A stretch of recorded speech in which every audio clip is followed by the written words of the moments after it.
अस्सलाम वालेकुम everyone, welcome back to Hadia Kashif official. सबसे पहले मैं आप सबको ईद मुबारक कहना चाहती हूँ।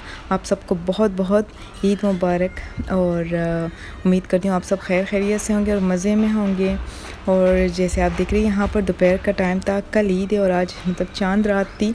और मैंने जल्दी से तकरीबन समझ ली कि सारा काम मेरा कंप्लीट था, क्योंकि मैंने 2 दिन पहले स्टार्ट कर लिया था, क्योंकि हमें कंफर्म नहीं था कि यहाँ पर 29 होंगे इस बार। वैसे हर बार 30 होते हैं मलेशिया में, मगर इस बार 29 थे। तो बस फिर मैंने जल्दी से मतलब बेडशीट और सोफ़े के सारा कुछ कवर्स ये सारा वॉश कर लिया था, घर की सफाइयाँ कर ली थी और हमने काफ़ी कुछ चीज़ें ख़रीदी थी। तो मैं कुछ चीज़ें शेयर कर सकी आप लोगों के साथ, तो मैंने वो सब कुछ जो है बाहर कर लिया था, क्योंकि मैंने बनाना भी था। और साथ ही कुछ कपड़े थे, टॉवल से जो मुझे वॉश करने थे, थोड़ी थोड़ी से रहते थे।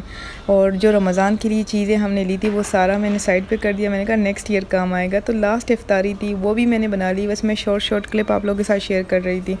तो यहाँ पर आप देख सकते हैं मैं काफ़ी टायर्ड भी हो गई थी, क्योंकि ये सारा बर्डन सर पे है, आपको पता है फिर सारा बर्डन सर पे होता है। साथ ही मैंने प्रेस कर लिए थे ईद के कपड़े। ये मेरी ईद का सूट है और ये आप देख सकते हैं बहुत ही खूबसूरत और बहुत ही ज़बरदस्त काम हुआ है इसके ऊपर, और ये आया था मेरे लिए। और उसके बाद मतलब जब मैंने सारा काम ख़त्म कर लिया तो तकरीबन 8:30 बजे का टाइम था जब मैं यहाँ पर आई। और मैं ख़ुद ड्राइव भी कर लेती हूँ सम टाइम। तो फिर यहाँ पर जब हम आने लगे तो उसके बाद हमने जाना था, यहाँ से कुछ चीज़ें ख़रीदनी थी।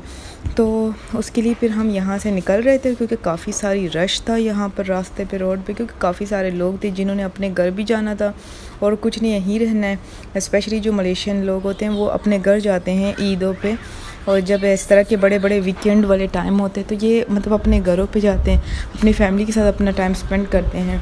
तो बस फिर हम आ गए थे यहाँ पर। एक्चुअली हमारे घर के नज़दीक एक बहुत ही खूबसूरत बड़ा मॉल है और हम वहाँ पर गए। वहाँ पर मुझे काफ़ी सारे बैग्स नज़र आए थे और ये इतने प्यारे हैंड बैग्स थे, और मैं मतलब मुझे हैंड बैग्स बहुत पसंद हैं। तो फिर बस मैं यहाँ पे आई, मुझे इन सब में से ये रेड कलर वाला बड़ा प्यारा लगा, तो मैंने कहा ये ले लेती हूँ। हालांकि मेरे पास ईद के लिए ऑलरेडी पड़ी थी, काफ़ी सारी हैं मेरे पास, मगर ये भी मुझे बहुत प्यारा लगा, तो मैंने कहा ये भी ले लेती हूँ। रिजनेबल प्राइजेस थे। तो फिर मैंने यहाँ से बैग ले लिए, साथ में शूज़ थे। हालांकि मेरे पास ख़ुद के काफ़ी सारे पड़े थे, मगर काशिफ कह रहे थे कि नहीं एक और 2 ले लो। तो फिर मैंने यहाँ से 1-2 सिंपल से शूज़ ले लिए कि जो मतलब हम नॉर्मल रूटीन में भी पहन सके और हर कपड़ों के साथ चले। तो यहाँ काफ़ी सारे शूज़ थे, मगर वो मेरे साइज़ के नहीं थे, कुछ मेरे साइज़ के थे। तो ये वाला जो है ये काशिफ को बहुत ज़्यादा पसंद आया था, कहता है कि नहीं इसकी क्वालिटी बहुत अच्छी है। तो फिर हमने वही ले लिया। और यहाँ फ़ातिमा भी अपनी शॉपिंग करने लगी थी। जब हम बाहर आते हैं शॉपिंग पे तो फ़ातिमा बहुत ज़्यादा एक्साइटेड होती है, इस तरह का बकेट लेती है और ये अपनी चीज़ें उसमें ऐड करती है साथ ही साथ। और यहाँ पर फिर काशिफ आ गए थे, काशिफ की शॉपिंग थी, तो काशिफ ने जल्दी से अपने शर्टें ले लिए। यहाँ पर ऑफ़र्स लगे थे, मतलब एक के साथ एक फ्री था। और कुछ तो इस तरह के ऑफ़र थे कि आप मतलब 50 रिंगिट में आप 3 से 4 सूट्स उठा सकते हो, या 3 से 4 शर्ट्स उठा सकते हो, या 2 जीन्स पैंटें हों, इस तरह के यहाँ पर ऑफ़र लगते। तो हमने ऑलमोस्ट कोई 4 कलर्स में उठा लिए थे। ये काशिफ को काफ़ी पसंद थे। और साथ ही फिर शूज़ की तरफ हम आ गए थे, तो काशिफ को ये शूज़ बहुत पसंद आया और ये बहुत ही खूबसूरत लग रहा था, यहाँ पर सबसे ज़्यादा अट्रैक्ट कर रहा था। तो ये भी हमने फिर ले लिया था, क्योंकि काशिफ को ईद की शॉपिंग करना बहुत पसंद है, स्पेशली अपने लिए। और यहाँ फ़ातिमा अपने टॉयस ले रही थी अपनी ईद के लिए। और फिर हमने साथ ही ग्रोसरी भी थोड़ी सी कर ली ईद के लिए, क्योंकि कुछ चीज़ें थी जो हमें चाहिए थी। फिर उसके बाद हम वापस रिटर्न हुए हैं, तो हम नीचे की तरफ आए तो काफ़ी क्राउड थी यहाँ पर। तकरीबन 10:30 के 11 बजे का टाइम था, काफ़ी क्राउड थी यहाँ पर, और चीज़ें भी नहीं मिल रही थी, सब कुछ ख़त्म हो गया था क्योंकि काफ़ी सारे लोग थे। और मैं आप लोगों के साथ यहाँ का थोड़ा सा एक व्यू शेयर करना चाह रही थी, कि ये इन्होंने एक्चुअली रमज़ान के लिए किया था। तो ये रमज़ान का वैसे भी लास्ट डे था, तो बहुत ही खूबसूरत लग रहा था यहाँ का मंज़र। और फ़ातिमा भी काफ़ी ज़्यादा एक्साइटेड थी, बहुत खुश थी वो कह रही थी कि मेरे लिए आइसक्रीम ले लो। तो हम यहाँ पर आ गए थे बास्किन रॉबिन पे, तो वहाँ से हमने 4 फ्लेवर ले लिए थे। यहाँ पे आके मैंने एक पिस्ताचो, एक चॉकलेट, एक वनीला काशिफ को पसंद है, मुझे पिस्ताचो, फ़ातिमा को जो है चॉकलेट, और एक मैंने उसमें से स्ट्रॉबेरी फ्लेवर ले लिया था, वो भी बहुत मज़े का लग रहा था। और साथ ही मैं यहाँ का व्यू भी आप लोगों के साथ शेयर कर रही थी। मैंने कहा आप लोगों के साथ शेयर करी, बहुत प्यारा लग रहा था। मुझे लाइटिंग एक्चुअली बहुत ज़्यादा पसंद है, वो बहुत ही प्यारा लगता है। तो इन्होंने बड़ी खूबसूरती से ये सजाया हुआ है। अब ईद के लिए तो ये और भी बहुत कुछ करेंगे यहाँ पर इंशाल्लाह, वो भी मैं आप लोगों के साथ इंशाल्लाह शेयर करूँगी।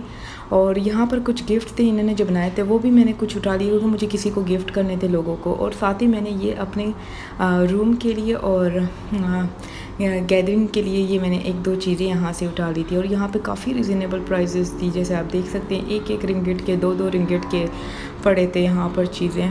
और जैसे कि आपको पता है मैंने कहा था मैं स्वीट की शौकीन हूँ, तो मैंने यहाँ से कुछ चॉकलेट बॉक्स उठा लिए। बहुत सारी चीज़ें थी जो कि हमें एज अ गिफ्ट के लिए भी लेने थे और घर के लिए भी नॉर्मल लेने थे, क्योंकि अभी तो आगे जाके फिर नॉर्मली रूटीन स्टार्ट हो जाएगी ईद के बाद। तो मैंने कहा एक ही बार शॉपिंग हो जाए, तो बस फिर हमने यहाँ पर सारी शॉपिंग कर ली। तो यकीन करें मैं इतनी टायर्ड थी कि मुझसे मतलब बोला नहीं जा रहा था यहाँ आके, क्योंकि काफ़ी, एक तो आपको पता है घर की सफाइयाँ सारा कुछ सर पे जब आ जाता है फिर बड़ा मुश्किल सा फील होता है। फिर उसके बाद हम वहाँ से काजन टाउन निकले, वो भी हमारे घर के पास है। वहाँ से मैंने बैंगल्स लिए ख़ुद के लिए, फ़ातिमा के लिए, कुछ लिपस्टिक्स थी, आई कलर्स थे। तो मतलब ये सारी चीज़ें मैंने मतलब वहाँ से ले लिए थे। और यहाँ पर मैं आपको आइसक्रीम फ्लेवर दिखा लेती हूँ। ये थोड़ा सा आगे पीछे मेरी वीडियो रही। और हमने कुछ चीज़ें पैक भी कर लिए थे, मतलब 4 फ्लेवर हमने पैक किए थे। और साथ में आपके ऊपर वो मतलब डिपेंड भी करता है कि अगर आप ऊपर से जिस तरह का गार्निशिंग चाहते हैं, तो फिर मैंने उनसे थोड़ा बहुत मांग लिया था कि ये वाला करके दें। बस फिर उसके बाद हम लोग रिटर्न हो रहे थे घर, और मैं सोच रही थी आप लोग के साथ एक छोटा सा व्यू शेयर करूँ कि इन्होंने बड़ा खूबसूरत सजाया था बाहर से। यहाँ पर इन्होंने बहुत ही खूबसूरती से डेकोरेशन किए थे। बहुत सी चीज़ें जो कि मैं नहीं कर पा रही थी क्योंकि ड्राइविंग भी करनी थी, फिर मुश्किल हो रहा था। तो चले जी, अब मुझे इजाज़त दें। अगर आपको मेरी ये वीडियो पसंद आए तो लाइक सब्सक्राइब करना ना भूलें और अपने फ्रेंड फैमिली के साथ ज़रूर शेयर करें। मुझे इजाज़त दें, अपना ढेर सारा ख्याल रखें। अल्लाह हाफिज़।